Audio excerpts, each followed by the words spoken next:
to talk about finding your voice. This is going to be like a lifelong journey, but it's especially true when you're starting out. I recommend to not for sure know exactly how you're going to be. Experiment a little bit.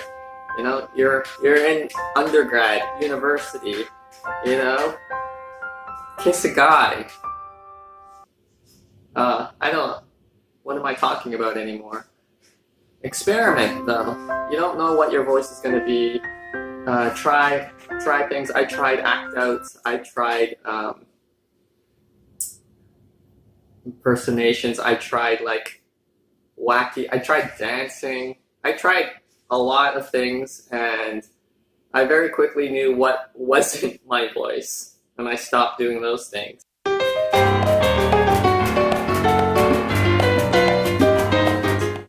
But yeah, you'll find your voice quicker if you try out more things.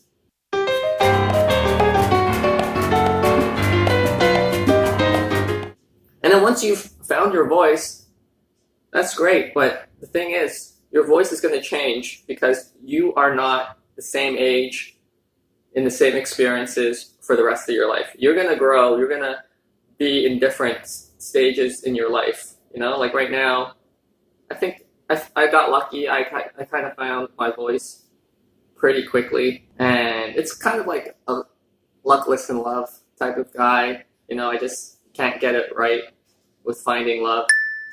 But I'm not going to be able to do this forever. At some point, I'm going to be a really, really old guy, and I have to address the fact that either I'm going to need to transition to marriage material and maybe being with someone, or if I'm still single when I'm in my 50s or 60s, that's a whole new voice. Being single and luckless in love when you're in your 40s, 50s, and 60s, I'm going to need to develop a different POV.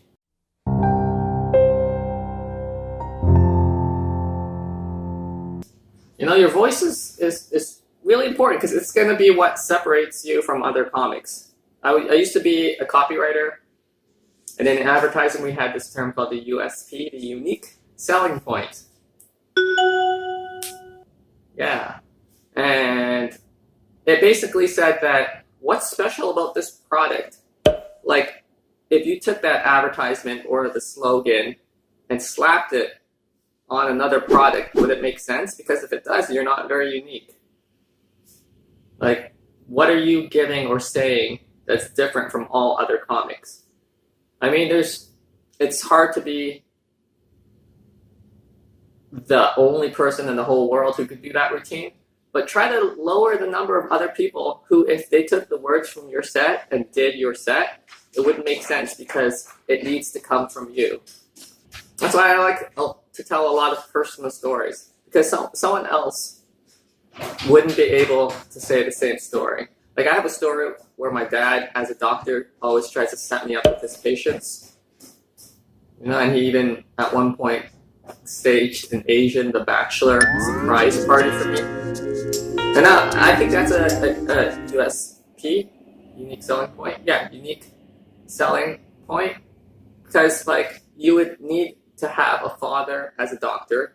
You would need to have that. You would need to be single. You would need him to have no moral dilemmas setting you up with his patients, and then actually do some sort of bachelor type surprise party. So that kind of cuts down to make my story quite unique to me.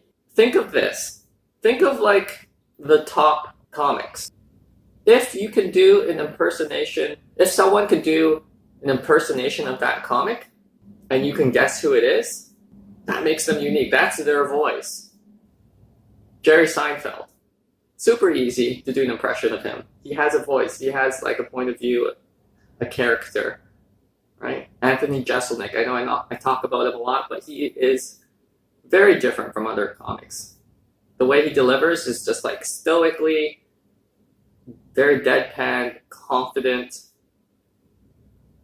Like, I've got a kid in Africa. Yeah. I've got a kid in Africa that I feed, that I clothe, that I school, that I inoculate for 75 cents a day. which is practically nothing, compared to what it costs to send them there.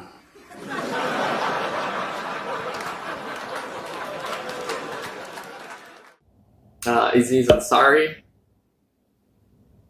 emotional, goes up and down in pitch a lot, high voice, Sarah Silverman, very specific, Amy Schumer. Again, think of any Dane Cook, think of any big comic. Someone could do an impersonation of them and you would know who they are because they have a unique way of doing comedy, whether it's material-wise or how they present it, the whole package. So make your whole package be unique. And that's your voice. And it takes a long time, sometimes a lifetime to figure it out. George Carlin kind of reinvented himself when he was very much later in his career. So you never know. You never know when you'll find the right voice for you and what voice the audience will really connect with.